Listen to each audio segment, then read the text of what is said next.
propose de commencer. Donc, tout d'abord, bonjour. On est ravis chez Vocus de vous accueillir pour ce premier webinaire de l'année 2015. On est content de voir que vous êtes aussi nombreux à nous rejoindre pour ces rendez-vous. On est plus d'une centaine tout de même ce matin, donc j'en suis vraiment ravie. Aujourd'hui, le thème, ça va être « Quelle stratégie RP pour sa e-réputation ?» Alors, donc je suis Cindy Bétan, je suis responsable marketing et communication auprès de Vocus. Pour vous décrire brièvement la société Vocus, donc Vocus édite un logiciel pour les relations publiques, un logiciel qui permet de communiquer à 360 degrés. Et je vais vous expliquer pourquoi. Parce que ce logiciel intègre 4 gros modules. Le premier, c'est un module de base de données, journalistes, blogueurs, influenceurs, pigistes, qui va vous permettre de cibler vos communications RP, c'est-à-dire de choisir quels sont vos influenceurs qui vont être intéressés par les sujets qui vous concernent et à qui vous allez pouvoir envoyer votre actualité.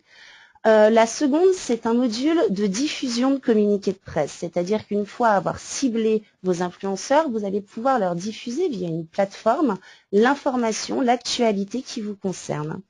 Le troisième module, c'est un module de surveillance média, c'est-à-dire de tout ce qui se passe sur le web, sur les réseaux sociaux, sur les forums, parce qu'aujourd'hui, il est important de comprendre qu'une communication complète, une communication à 360 doit intégrer évidemment la presse traditionnelle, mais aussi les nombreux autres médias, notamment les réseaux sociaux. Le dernier module est un module de mesure avec toute une batterie de tableaux de bord où vous allez pouvoir vraiment mesurer l'évolution de votre activité RP, mesurer l'évolution de votre notoriété et mieux comprendre les actions à prendre, les actions à mener pour améliorer votre efficacité. Voilà, donc Vocus s'est récemment uni au groupe Cision. Donc nous sommes présents dans 9 pays dans le monde, environ 2000 employés également dans le monde. Donc voilà, une société assez internationale et j'espère qu'on va grandir encore très vite dans les années à venir. Alors je suis désolée pour ceux qui nous suivent régulièrement et qui connaissent maintenant par cœur ce schéma, mais c'est un petit peu notre cheval de bataille chez Vocus, auprès de nos clients, mais auprès de nos prospects et aussi de tous les communicants. On aimerait faire passer le message. Aujourd'hui, les relations presse sont devenues des relations médias, c'est-à-dire qu'on aimerait faire comprendre aux communicants d'aujourd'hui que les relations presse traditionnelles, c'est très bien, ça fonctionne toujours, mais c'est devenu insuffisant. C'est pour ça que ce qu'on conseille et la stratégie idéale de RP pour nous, c'est finalement une stratégie de relations médias qui va inclure RP, mais également RP 2.0, c'est-à-dire qu'on vous engage à mener vos actions de RP traditionnelles, donc avec vos communiqués de presse que vous envoyez aux journalistes, vous engagez une agence RP ou pas, ça c'est un choix de politique d'entreprise, et puis ensuite vous allez vous retrouver donc dans la presse traditionnelle ou la presse en ligne. Mais parallèlement à ça, et pour donner plus de poids à votre activité RP, nous vous engageons également à faire ce que l'on appelle des RP 2.0, c'est la partie droite de ce schéma, c'est-à-dire à également communiquer votre actualité, alors peut-être sous d'autres formes que des communiqués de presse, mais en tout cas à communiquer cette actualité sur vos autres médias, notamment vos réseaux sociaux, votre blog. Pourquoi ? Parce que communiquer sur les RP 2.0 va vous permettre d'une part d'atteindre directement les internautes et non pas d'attendre qu'un journaliste veuille bien reprendre votre actualité, mais ça va vous permettre aussi d'atteindre ces fameux nouveaux influenceurs, les blogueurs, les Twitter actifs qui ont beaucoup d'influence et où vous avez tout à gagner s'ils relayent votre actualité, mais c'est également une façon de joindre le journaliste, on va dire, par la petite fenêtre, parce qu'il peut très bien avoir zappé votre communiqué de presse dans un premier temps par la voie traditionnelle, mais entendre parler de vous parce que j'ai créé un débat sur LinkedIn, parce que le tweet de votre dernier article a été retweeté beaucoup de fois et que c'est venu à ses oreilles, et vous allez pouvoir, par ce biais, retourner dans le circuit traditionnel et pourquoi pas avoir un article. Donc, c'est vraiment notre cheval de bataille que de pousser les communicants d'aujourd'hui à passer aux relations médias.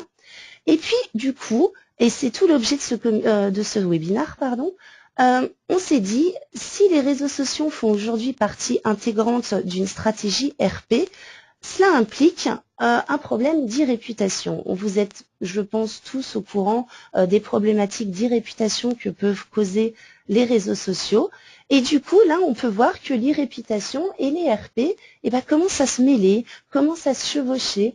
Et donc, il est temps de peut-être comprendre quelle est l'articulation entre RP et e-réputation, de comprendre ce qu'est l'e-réputation et de comment, via une stratégie RP, arriver à soutenir cette e-réputation, essayer de comprendre quelles sont les personnes impliquées dans l'entreprise.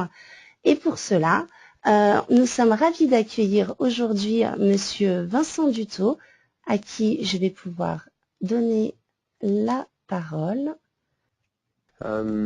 Bonjour, alors, comme l'a dit Cindy, oui, je suis multicasquette entre enseignant, chercheur et puis consultant sur ces thématiques-là. L'idée, c'est de vous faire un petit tour d'horizon. Alors sur un petit peu moins d'une heure, on s'entend que le défi est assez hard, mais on va quand même essayer.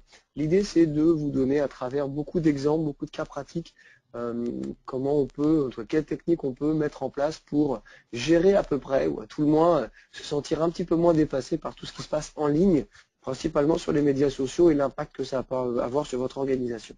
Alors on va aller sur quatre gros blocs.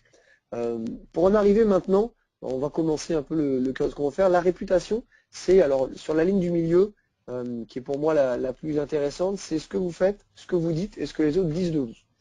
Quand on parle de relations presse, quand on parle d'interaction, ce que vous faites et ce que vous dites, c'est normalement ce que vous arrivez à contrôler. On s'entend que sur des médias traditionnels, le contrôle ne se pose pas. Par contre, sur le web, ce que vous pouvez faire ou ce que vous pouvez dire, malheureusement, ça peut vite être repris par d'autres, déformé, repoussé. Donc, il faut quand même qu'on garde un certain contrôle, un certain suivi de ces actions. À l'inverse, ce que les autres disent de vous, vous n'avez pas de contrôle. Par contre, il y a moyen de le suivre, de le traquer. Maintenant, sur ces trois dimensions-là, l'essentiel, c'est de bien comprendre que les trois n'ont pas le même poids et pas la même implication en termes de stratégie d'entreprise. Quand on est sur ce que vous faites ou ce que vous dites, ça veut dire disposer en interne de ressources pour communiquer de manière uniforme sur l'ensemble des supports, pour mettre en place une stratégie de communication quand on fait un lancement de produit, quand on est sur une stratégie de crise. À l'inverse, quand on veut suivre ce que les autres disent de vous, on est plutôt en mode réactif. C'est qu'on a bien beau chercher des fois les influenceurs, essayer de leur pousser du message pour qu'ils interviennent dans notre faveur pour tel ou tel projet ou tel produit. Malheureusement, il y a quand même beaucoup plus de risques qu'on ne contrôle pas ce message par rapport à d'autres actions qu'on peut faire en interne. Donc on a vraiment ce triptyque qui est essentiel à comprendre quand on parle de réputation. Et quand on intègre les dimensions en ligne, et bien là, on vient rajouter tous les outils web et digitaux et l'ensemble des parties prenantes qu'une organisation avec laquelle elle peut traiter. Donc ça vient complexifier la stratégie de communication qu'une entreprise peut avoir en interne. Quand on parle de RP, très concrètement en ligne, on est sur un mix. On est sur un mix entre, alors bien sûr en interne, ce qui est fait par les départements marketing ou les départements communication de crise, et on a aussi un support des agences numériques. Alors pour travailler sur la communication, mais aussi pour vous aider à récupérer des outils, parce que vous donnez des outils pour faire de la veille ou faire du suivi.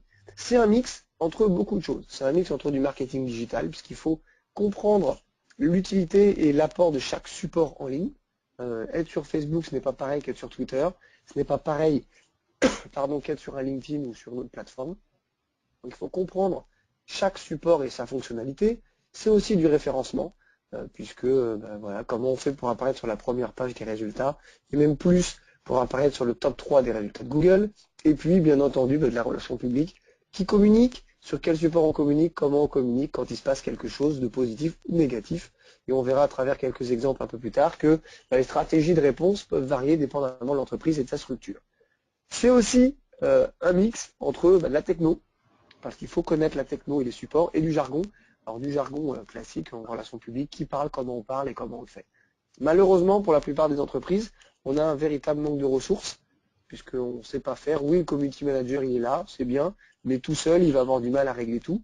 C'est un manque d'appui en interne, puisque c'est, avant de parler d'e-réputation, il faut aussi comprendre ce que c'est.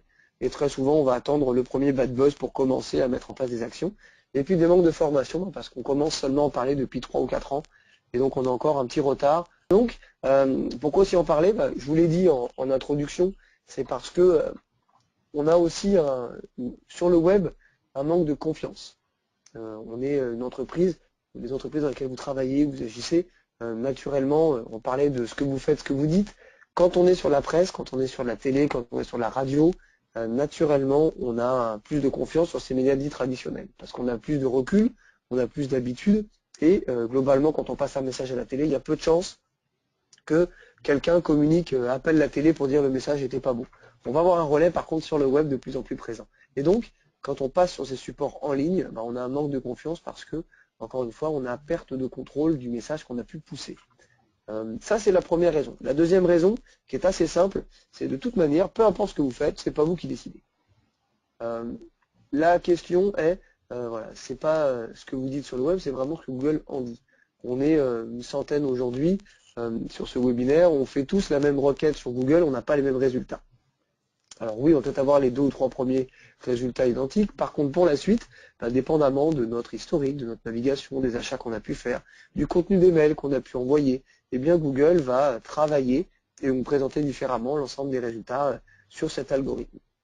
Et derrière, c'est une vraie bataille, parce que quand on parle de relations presse et relations publiques, c'est aussi se dire comment je peux être visible à travers mes actions.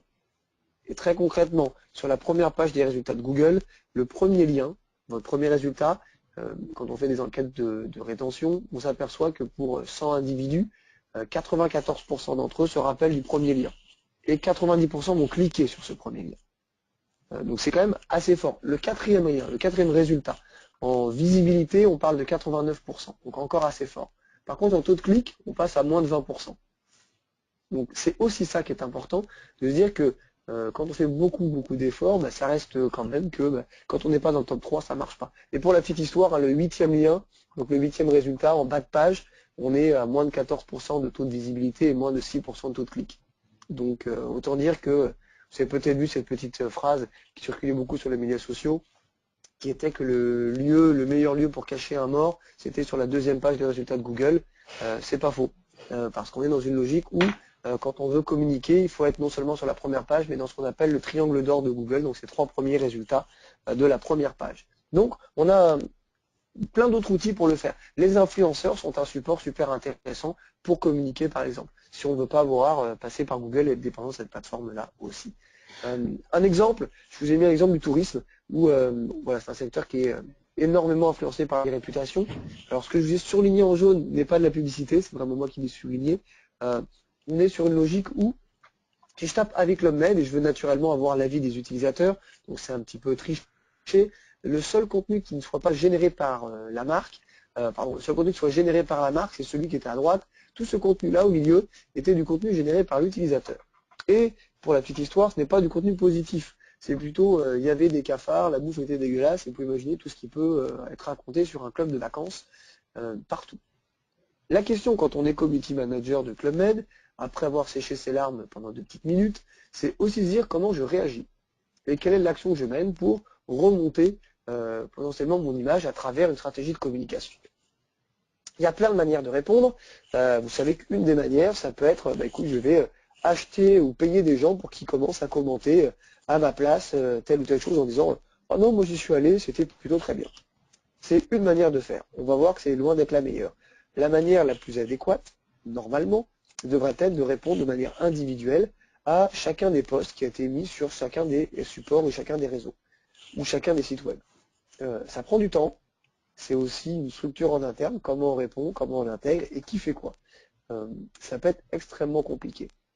Après, il y a des entreprises qui se spécialisent aujourd'hui dans ces outils de réponse. Alors AXA, pour ne pas la nommer, a mis en place depuis quelques années maintenant ce qu'ils appellent des outils pour nettoyer votre e-réputation.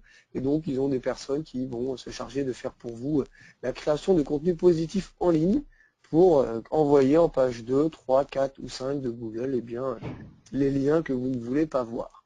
Donc c'est une manière de le faire aussi, et en interne, c'est aussi une manière pour vous de trouver des éléments de réponse pertinents, c'est-à-dire créer du contenu positif sur votre marque, se servir des relais d'influence, et puis qui vont générer du contenu positif pour cacher ou noyer en tout cas le poisson sur les pages suivantes de Google pour que ça n'apparaisse plus. Ce modèle-là, pour moi, est le modèle des plus importants et à comprendre pour vous justement. Alors, si on revient sur cette maîtrise et ce contrôle, il y a en gros des petites manières de faire pour réussir.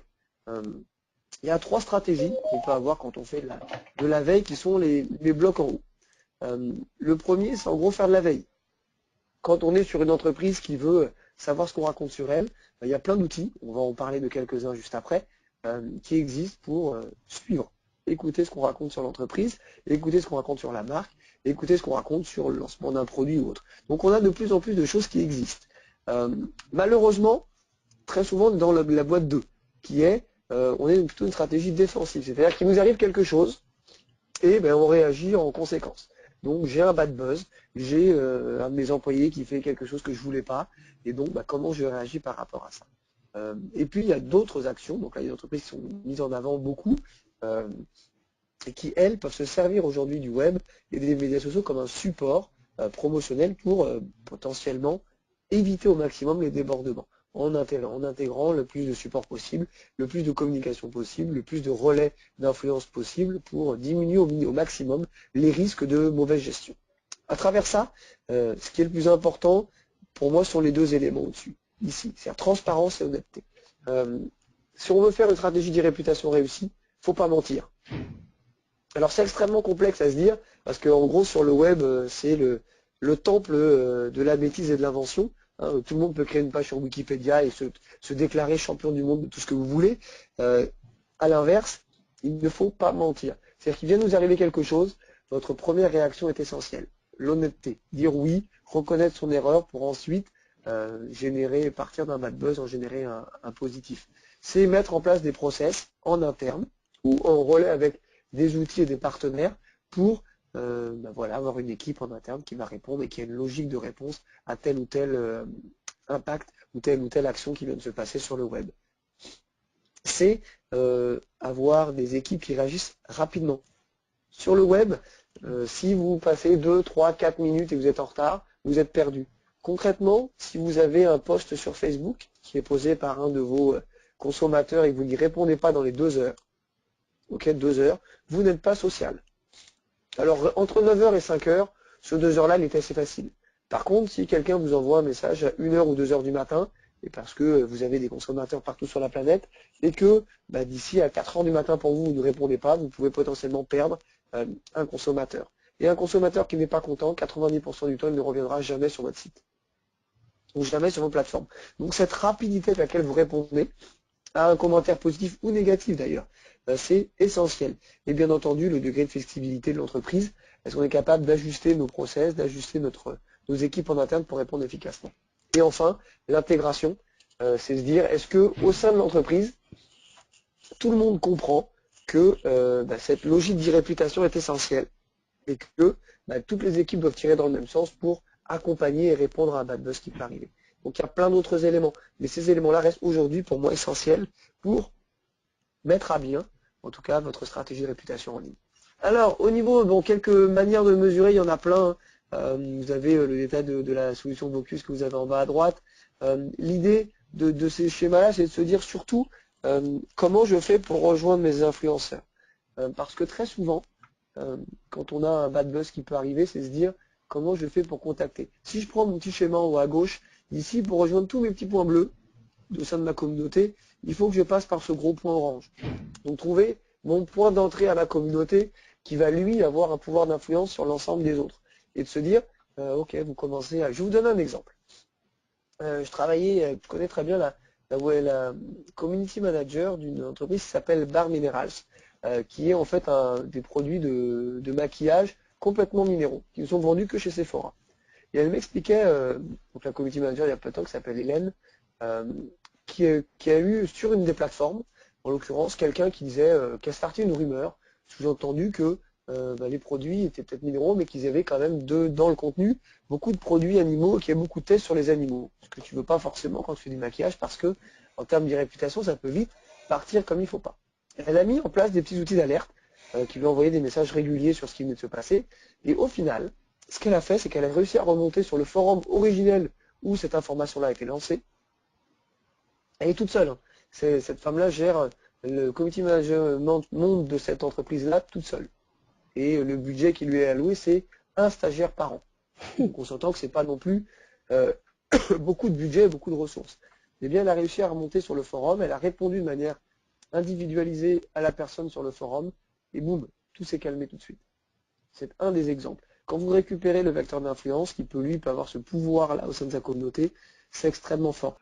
C'est aussi comprendre que en interne, il y a aussi un rôle super important à donner à vos employés. À tout le monde, à les former. Quand on parlait de comment on réagit, est-ce qu'on a une stratégie défensive, eh bien l'impact des employés est super important. Quand on parle de France Télécom et des employés qui ont mis fin à leur jour en passant par les fenêtres, en termes de réputation, il y a mieux.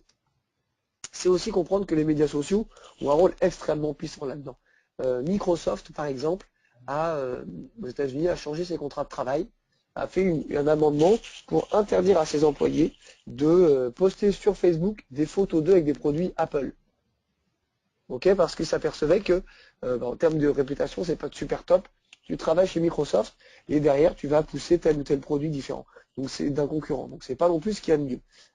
Donc il y a l'impact du web et des médias sociaux sur les employés est extrêmement fort. C'est aussi parce que les médias sociaux permettent d'être extrêmement créatifs et de travailler sur cet aspect relationnel.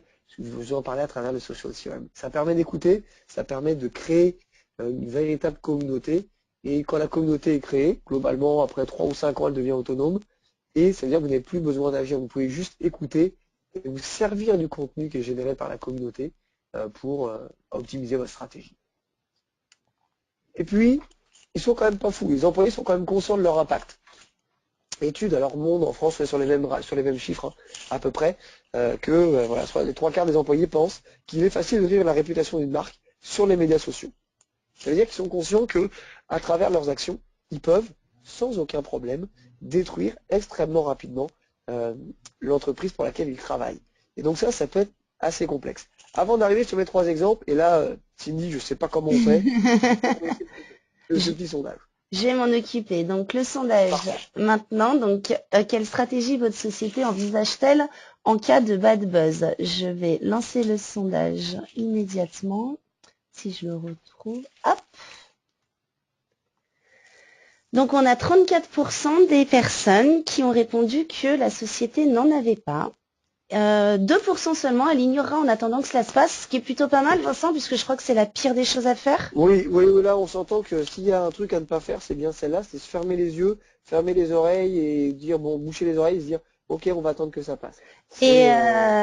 Et du coup, on est quand même 16%, elle confiera la tâche au community manager et 41%, elle réunira une réelle équipe de communication de crise.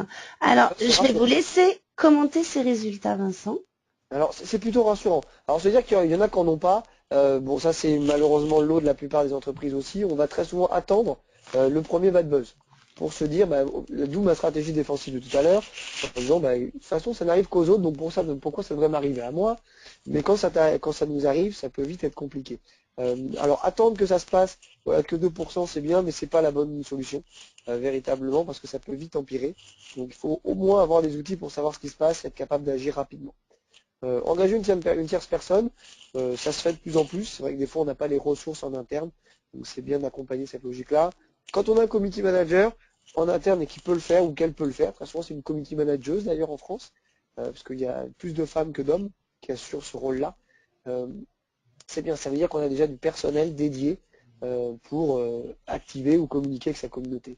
Et ce qu'on voit sur le dernier point, c'est qu'on a vraiment une équipe de communication de crise. Donc ça, c'est extrêmement rassurant. C'est-à-dire qu'il y a 40% des gens présents qui ont déjà ces aspects-là. Donc c'est plutôt bien. C'est plutôt bien. Alors maintenant, je vais donner 3 exemples que moi j'adore. Avec 3 stratégies de vente d'action complètement différentes. En haut à gauche, pour ceux qui s'en rappellent, la Redoute, il y a quelques années, pour la petite histoire, pour ceux qui ne voient pas, c'est peut-être un peu petit, c'est un bonhomme tout nu, dans le fond, qui sort de l'eau, derrière 4 enfants qui courent sur la plage pour présenter de nouveaux produits. Campagne assez forte, assez puissante, et qui a été lancée, et à l'époque, la première réaction de la Redoute, c'était de dire « Oh, on l'avait pas vu ». Vous êtes conscient que ça peut vite être compliqué, ça peut vite partir pas dans le bon sens. C'est pas un ballon qui est dans l'eau, c'est véritablement un homme tout nu qui sort de l'eau derrière 4 jeunes enfants. Quand je lui parlais d'honnêteté, de transparence, première réaction de la Redoute, ça a été de dire non, c'est pas nous. La deuxième réaction, c'était de dire c'est un employé qu'on a viré et qui, avant de partir, nous a collé le bonhomme tout nu sur la photo. Alors, on ne peut pas être d'accord, c'est peut-être plus acceptable. La troisième réaction, c'est de se dire bah oui, on l'assume, on l'a fait exprès, il faut être capable de l'assumer, hein, véritablement. Et par contre, ce qui a été fort, c'est surtout comment, à partir de ça, on génère un buzz positif. Pour la petite histoire, ce qui a été fait par la Redoute, je m'éternise pas là-dessus parce qu'on a encore d'autres éléments à voir, mais c'est de se dire, ils ont fait une sorte de petit jeu à dire à travers le catalogue, c'est trouver les images par rapport ou un peu différentes. Et ceux qui les trouvaient avaient 10 ou 15% de rabais. Donc on était sur la page des produits divers, il y avait caché dans un coin des palmes pour l'été, donc ça permettait de partir sur telle ou telle chose. Donc c'est comment on va réagir. Et là où c'était fort, c'est qu'il y a un des concurrents, les 3 Suisses pour pas les nommer, qui ont repris ce bonhomme tout nu et qui l'ont rhabillé en lui mettant un maillot de bain, en disant si les gens ne savent pas que pour 9,99 chez nous, on vend des maillots de bain, c'est qu'ils ne connaissent pas nos offres. Très très beaucoup pour les 3 Suisses, encore mieux pour la Redoute, parce que votre bad buzz est relayé par des compétiteurs et ça marche très bien. Pour la petite info, ça a été extrêmement bénéfique en termes de chiffre d'affaires, en termes de notoriété pour la Redoute, véritablement. On parle de 15 ou 20 points de notoriété positive gagnés et un chiffre d'affaires en hausse. Une autre entreprise qui s'est servie des réseaux sociaux pour relancer une marque au complet. Oasis. Alors, la campagne des fruits a marché extrêmement bien avec une vraie stratégie. Oasis, hein, c'était la boisson de notre, je pense, je sais pas quel âge, dans quel âge on est tous, mais globalement, moi, c'était la boisson de ma jeunesse. C'était de l'eau, un peu de jus, mais santé. Avec à l'époque un ambassadeur de marque très puissant qui s'appelait Carlos, qui relayait l'information. Et bon, le partenariat s'est terminé, les boissons énergisantes sont apparues, et donc la marque a perdu un petit peu de sa notoriété, de sa reconnaissance. Et donc ils se sont dit, en termes de véritablement, là on parle de stratégie active, promotion, véritablement, à se dire comment à travers les médias sociaux, on peut relayer et relancer une marque. Donc ils ont fait une stratégie orientée vers les jeunes, donc les très jeunes à travers une page par fruit. Tu aimes la fraise, la mangue, la papaye, les fruits des bois ou la framboise, tu peux liker la page de ton fruit préféré. Et avec une stratégie qui jouait beaucoup sur l'humour. Ils ont même fait un site internet qui s'appelle www.youpom.fr, qui était extrêmement très très drôle là-dessus. Ils ont fait l'effet papillon comme petit film. C'est une vraie stratégie de communication sur les médias sociaux pour relancer une marque, avec une voix qui a accompagné tous les fruits pour relayer. Et misons vraiment sur l'effet santé sur notre corps, mieux que les boissons énergisantes. Parce que vous pensez que Oasis avait justement cette image de boisson un peu vieillissante et que du coup ils se sont servis de leur e-réputation pour faire une campagne de RP et de com qui puisse justement se faire sortir de ça. Ok, ça a été leur... Véritablement, l'idée c'était de dire comment je peux refaire ma place sur un marché où j'ai perdu de la notoriété de l'image. Et puis au final, je suis un peu comme une boisson qui est has-been, quoi. Qui marchait bien pour les jeunes parents, mais pour les jeunes consommateurs d'aujourd'hui, c'est plus leur premier truc qu'ils veulent boire. Ce qui veut dire que c'est une très bonne stratégie que d'analyser sa e-réputation avant, justement pour composer sa stratégie RP. Tout à fait, quand je disais, la stratégie défensive, quand on est sur l'écoute de nos consommateurs, ça peut devenir un relais extrêmement puissant pour relancer nos actions derrière. Donc oui, tout à fait. D'accord, merci. Et puis, troisième exemple, alors qui est là pour les oreilles sensibles, il faudra vous boucher les oreilles dans quelques petites secondes, mais Domino's Pizza sur l'impact des employés. Donc là, on est sur une logique extrêmement... Domino's Pizza, c'est 170 000 employés sur la planète. Okay. Aux États-Unis, entre 2007 et 2008, il y en a 2. Or, lui et une fille, comme ça, c'est vraiment une histoire pas sexiste du tout, qui un matin se lève, ils se retrouvent dans la boutique, ils travaillent tous les deux Domino's Pizza, et je ne sais pas pourquoi et comment l'idée leur a passé par la tête, ils se décident de faire une nouvelle pizza. Et là, pour les oreilles sensibles, c'est le moment de boucher véritablement les oreilles. parce qu'ils ont mis comme ingrédient dans la pizza tout ce qui peut sortir d'un corps humain, potentiellement. Là où c'était pire, c'est qu'ils se sont filmés en train de faire cette pizza-là, et à l'époque, 2007, YouTube n'était pas ce qu'il était aujourd'hui, ils ont posté la vidéo sur YouTube. On parlait de rapidité de réponse, ça n'a pas été le cas. Ce qui s'est passé, c'est que la vidéo était postée à midi. À 18 h, elle avait déjà eu 16 millions de vues uniques. 16 millions de vues uniques en 2007, c'est l'équivalent de Gangnam Style avec Psy qui a 2 milliards de vues aujourd'hui, en termes de buzz. On est sur une des premières très très grosses vidéos virales. Dans les faits, le patron de Domino's Pizza, en fait, cette vidéo-là a fait l'ouverture de NBC aux États-Unis, qui est le journal télé le plus vu aux États-Unis. Donc quand on fait l'ouverture de NBC, on est très content. Eh bien, le CEO de Domino's Pizza a appris et a vu la vidéo pour la première fois en regardant NBC 6 heures plus tard. On s'entend qu'en 6 heures, la vidéo elle est sur 53 plateformes différentes. L'impact, et quand on est aux États-Unis et qu'on fait 70% de son chiffre d'affaires aux États-Unis, ça peut vite être compliqué. Il n'y avait pas d'outils, il n'y avait pas de stratégie de gestion, mais la réponse a été extrêmement tardive. Et derrière, ils ont mis en place pour le coup une stratégie réponse de crise. Le patron, en l'occurrence, appelé NBC pour répondre, s'excuser, dire que c'était une remise en question de la qualité, qu'ils avaient travaillé là-dessus. Ils ont mis après en place très concrètement des caméras dans tous les Domino's Pizza. Ils ont ouvert la création de pizza, vous savez, les pizzas YOLO.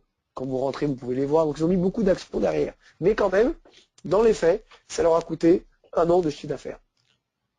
2 employés. Pas d'outils, pas de suivi, donc ils ont pris 6 heures de retard. Aujourd'hui, la vidéo n'est plus accessible sur YouTube. Par contre, elle l'est encore 7 ans après sur d'autres plateformes. Donc c'est aussi ça, malheureusement, l'impact d'une mauvaise gestion. Derrière, comment on mesure ce qui se passe? Alors, il y a plein de critères. Je vous en présente 3. Le ROI pour le retour sur investissement. Est-ce que j'ai généré du cash par rapport à mon action? Le ROA pour le retour sur attention. Est-ce que j'ai créé du buzz? Positif ou négatif, mais est-ce que j'ai créé du buzz? Et le ROO, est-ce que j'ai atteint l'objectif annoncé et l'objectif réalisé derrière? La redoute, tant qu'il ne s'assume pas, on ne peut pas dire que l'objectif c'était vraiment de réussir cette campagne de pub. Derrière, attention, buzz incroyable, et retour sur investissement, oui. La redoute va moins bien aujourd'hui, mais à l'époque ça a très bien marché. Oasis, stratégie de réussite parfaite.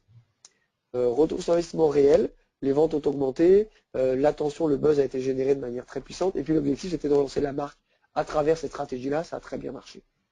Pour Domino's, je n'ai pas besoin de vous faire de dessin pour vous dire que c'était pas l'objectif de la marque de faire parler d'elle comme ça. Par contre, en termes d'attention, c'était super. Parce que 16 millions de vues, tu fais NBC, oui, on a parlé de toi. Pas comme tu aurais aimé, mais par contre, on a parlé de toi. Donc, il faut toujours mesurer les actions aussi de ce qu'on peut faire. Et les outils, là, très souvent plus payants, vous donnent beaucoup plus d'informations là-dessus, sur la mesure de votre action en ligne. Donc, 3 exemples, il y en a plein d'autres, mais qui pour moi vous montrent 3 types de réactions en interne et par rapport à ce qu'on peut faire pour réussir sa stratégie de réputation aussi. Ce qu'on a besoin, et ce qu'il y a besoin avant de terminer sur les outils, en tout cas sur les réseaux sociaux et les mesures de performance, c'est que pour une entreprise, il y a un véritable besoin de développer une vraie stratégie. Alors il y a plein d'étapes, moi il y en a 4 que je considère essentielles. La première, c'est de mettre en place des outils d'écoute. D'audit, de monitoring, de suivi par plateforme, des actions qui sont menées ou des choses qu'on raconte sur votre marque. Il faut écouter avant de savoir si ça vaut la peine de partir ou de mener telle ou telle action, qu'est-ce qui se raconte. Vous savez de toute manière qu'on parle forcément de votre marque en ligne. Autant y être présent. Derrière, c'est mesurer. Mesurer ce qui se raconte, mesurer à travers votre part de voix, votre niveau d'influence sur votre communauté. Et ça, c'est du boulot. Après, les outils qui existent vous donnent un état de lieu, un état à un moment ou un autre de votre niveau d'influence. Ça ne vous donne pas pour autant l'action à mener. Et c'est là où, dans un 3e niveau d'implication, c'est de dire aussi, maintenant que je sais ce qui se raconte, je sais mon niveau d'influence, comment je peux jouer là-dessus. Et donc définir une stratégie par réseau. Se dire qu'un Facebook, c'est pas pareil qu'un Twitter, que l'image de marque de l'entreprise peut passer par une présence sur 2, 3, 4 ou 5 canaux digitaux différents. Et donc, qu'il faut créer du contenu adapté à chaque canal sur lequel vous voulez communiquer. Ça prend des ressources, ça prend du temps, mais c'est aussi une logique qui est extrêmement intéressante et pertinente pour vous. Alors, je vais passer rapidement sur la suite. L'idée, c'était juste de vous donner par réseau social, quels exemples de mesures de performance. Sur Facebook, si vous êtes en propriétaire, en tout cas en administrateur, vous avez la page Insight qui vous donne un ensemble d'informations sur le nombre de j'aime, de likes ou autre. Quand on mesure la performance d'une stratégie sur Facebook, oui, on va regarder le nombre de likes, de commentaires ou de partages. Mais il faut aussi intégrer le nombre de personnes qui ont vu votre commentaire. Et ça marche très bien. 3 critères qu'on va suivre, très souvent, c'est l'évolution de la communauté, l'engagement ou la portée naturelle. L'engagement, c'est le nombre de personnes engagées, c'est le nombre de personnes qui ont fait une interaction sur vos posts, un like, un partage, moins cher, par rapport au nombre de personnes que vous touchez. En gros, c'est le nombre de contacts que vous avez fois 15%.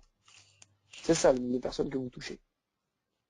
L'évolution de votre communauté, c'est le nombre de likes par rapport au nombre de désabonnements. Et la portée naturelle, eh bien, c'est la capacité à rejoindre les gens à travers la portée organique, c'est-à-dire gratuite, et la virale, qui est quand vous payez à travers Facebook, combien de personnes vous pouvez toucher. Ça peut être des manières de mesurer votre stratégie de réussite sur Facebook. Sur Twitter, pareil, on a l'équivalent avec l'Analytics, qui vous donne des outils. La manière de mesurer votre réussite, c'est pour un tweet, combien de retweets sont générés. Donc combien de relais dans votre communauté sont générés par rapport à un message que vous poussez. Combien de fois votre message est mentionné, ou combien de fois votre tweet est mis en favori.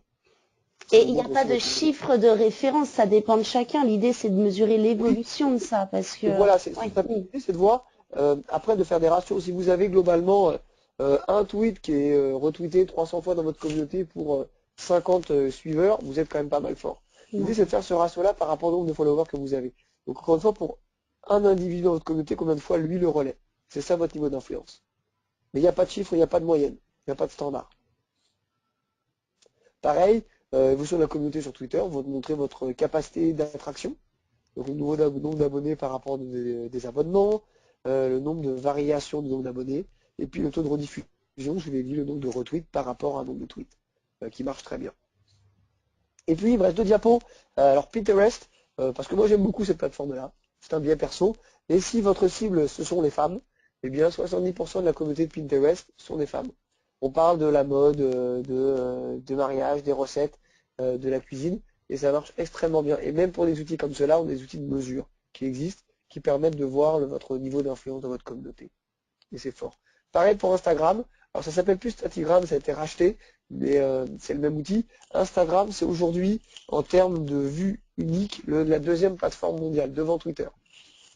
Ils ont 300 millions d'utilisateurs mensuels uniques, pour 250 pour Twitter. Donc c'est aussi une plateforme à considérer, principalement en B2B ou en B2C. La marque la plus suivie, c'est MTV par exemple, et ça marche extrêmement bien. Donc, même pour des plateformes qu'on des fois on considère un peu rentrées, il y a encore des outils d'analyse sur ce qu'on peut faire. Merci à vous, vous avez mon LinkedIn. Pour celles et ceux qui veulent, n'hésitez pas. Entre en contact avec moi, mon téléphone aussi au besoin, et ça me fera plaisir d'échanger avec vous pour quoi que ce soit. Eh bien écoutez, je vous remercie vraiment beaucoup Vincent d'avoir partagé tout ce savoir avec nous, malgré votre petite santé du moment. Je suis en grippe depuis la nuit dernière. Donc non mais c'était vraiment très intéressant. D'ailleurs, voilà, vous nous avez vraiment répondu aux questions de nos auditeurs. Je vous remercie encore beaucoup tous de nous avoir suivis. J'espère vraiment que vous avez passé un bon moment, que ça vous a aidé. Et puis j'espère vous voir au prochain webinaire qui aura lieu sûrement en avril. Je vous souhaite un bon appétit et à très bientôt.